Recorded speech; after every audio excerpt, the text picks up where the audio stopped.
Ne les cherchez pas en une dans les journaux du soir. Pourtant, vous les croisez au tournant d'une rue. N'attendez surtout pas qu'ils prêchent le grand soir. Ils sont comme vous, d'un trop-plein d'illusions repues. S'ils ont bien l'intention.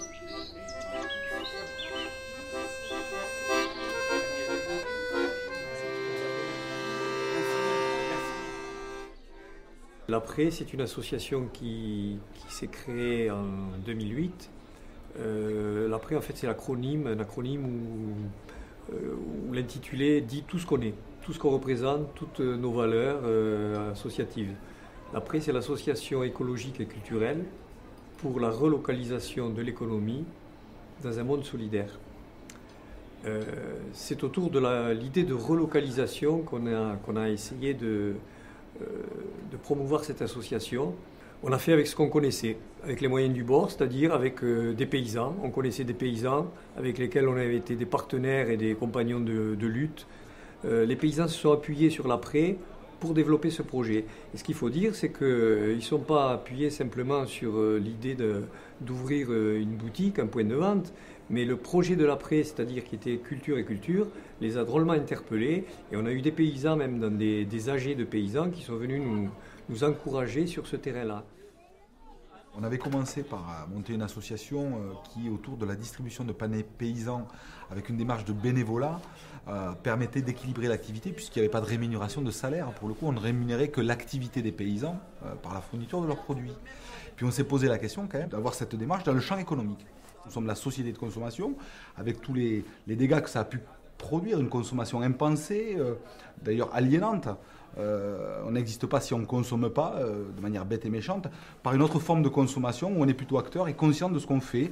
C'est pour ça qu'on a considéré qu'il était important de pouvoir faire avec des paysans une activité économique autour d'une coopérative qui permette d'accéder à des produits de qualité, de proximité, faire la preuve que les meilleurs produits n'étaient pas forcément à l'autre bout du monde, là où ils sont le moins chers et où la main-d'œuvre n'est pas du tout rémunérée.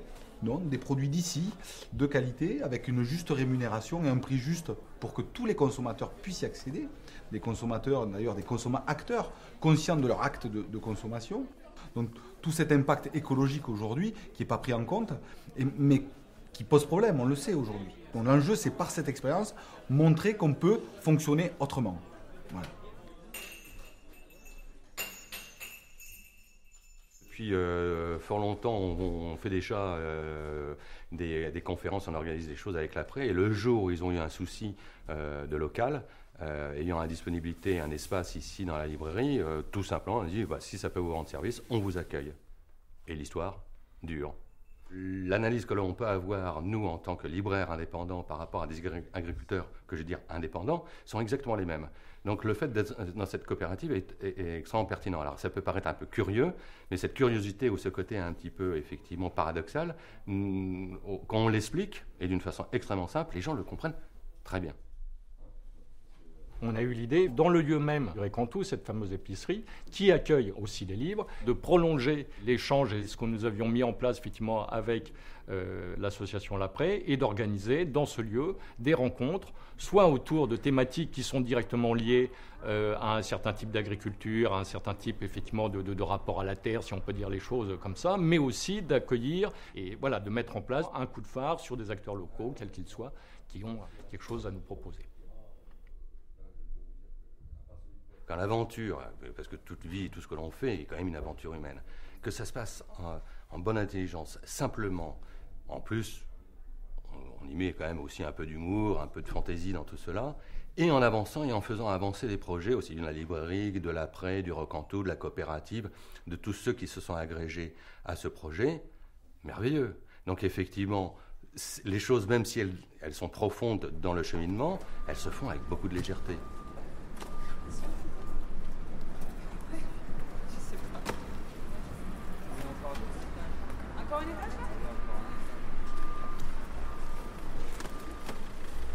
Je suis salarié de l'Après, donc je suis responsable du développement des paniers et de la bonne organisation des soirées de l'après au Récantou.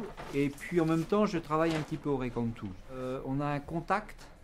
Les légumes ne sont pas anonymes. On sait qu'ils proviennent d'un territoire qu'on connaît ou qu'on situe. De temps en temps, l'occasion fait qu'on peut rencontrer ces producteurs. On peut discuter avec eux, comprendre leurs difficultés et aussi leur plaisir de nous apporter des salades, des carottes. Et en même temps, on a la certitude d'avoir des produits de qualité.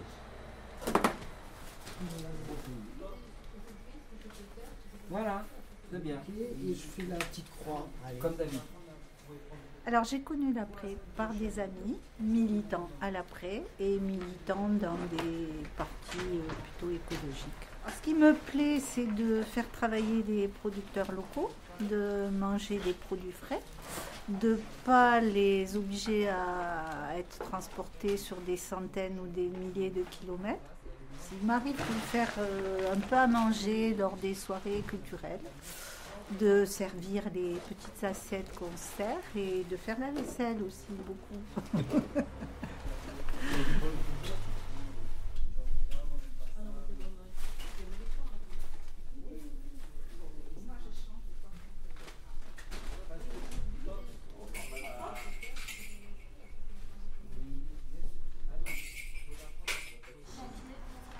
Le garage associatif mobilité accueille l'association L'Après pour plusieurs raisons. La première, c'est d'abord des liens entre des individus aussi, parce qu'on est aussi dans un réseau de partenaires, de militants associatifs, et aussi parce que l'association mobilité se positionne comme une structure de l'éducation populaire. C'est un lieu aussi de lutte contre la précarité. C'est aussi l'occasion de rencontres, de faire rencontrer des gens de milieux, d'univers, de quartiers différents. C'est l'occasion de pouvoir discuter, boire un café, échanger et peut-être faire des choses ensemble, ici ou ailleurs, à destination des habitants, à destination du quartier ou dans d'autres horizons. Au niveau du panier, on se retrouve avec des gens qui partagent des paniers, avec des gens qui vivent ensemble dans des colocations, qui partagent donc d'autres choses.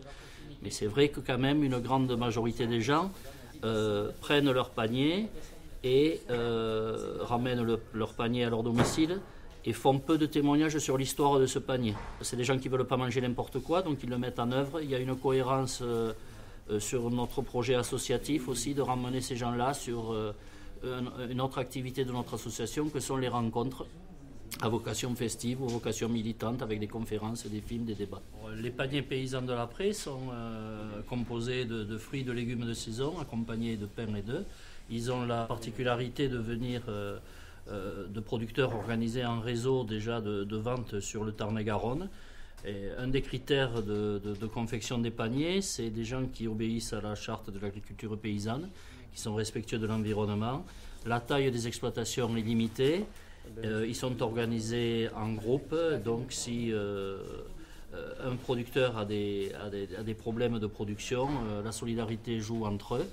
Et le critère majeur, c'est la proximité, Montauban étant historiquement la zone la plus proche de Toulouse en production de fruits et légumes.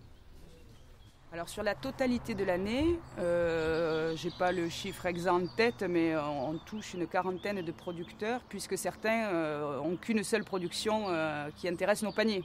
Hein, voilà, donc on a par exemple un producteur qui nous fournit uniquement la fraise à la saison à laquelle on arrive, et c'est le cas pour d'autres produits aussi. Le pain par exemple, on a un seul producteur. Et ensuite pour la production en hiver, par exemple, de choux et toutes sortes de choux qu'on peut fournir dans les paniers, on a une dizaine de producteurs pour un seul et même produit.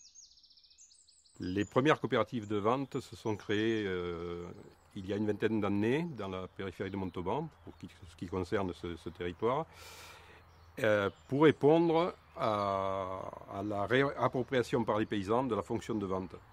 Donc c'était quelque chose de novateur. Et ça se cantonnait quand même à une zone géographique assez limitée. La nouveauté avec la CICAPAP, c'est qu'on a voulu porter ce concept dans la ville capitale de notre région pour que cette démarche soit un peu plus visible et un peu plus concrète.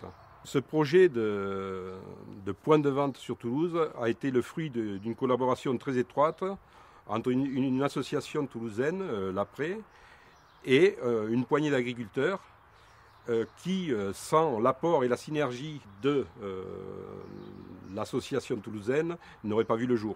Tout le travail d'investigation en vue de la réalisation du projet a été le travail de l'association de l'Après. L'aspect novateur de cette démarche, c'était sur un lieu commun, c'est-à-dire un lieu voué à la vente de produits paysans. C'était également de faire un lieu culturel, un lieu d'événements et de débats. Et la synergie des deux partenaires, que sont les paysans et l'association de l'Après, a permis de faire vivre ce lieu et de lui donner toute sa pertinence.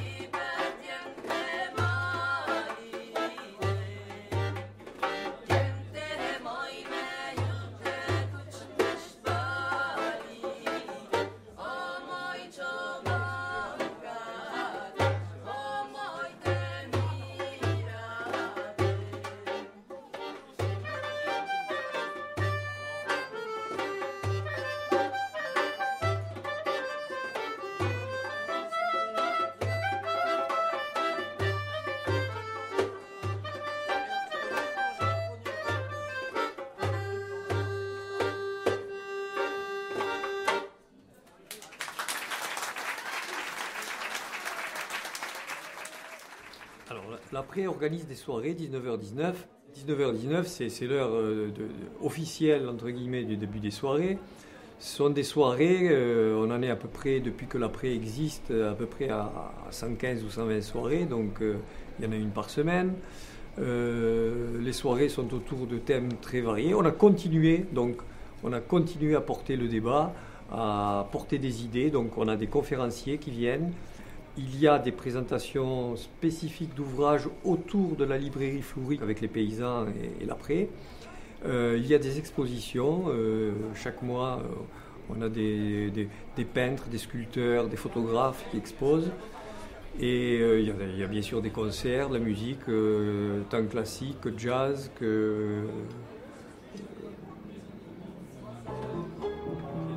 voilà.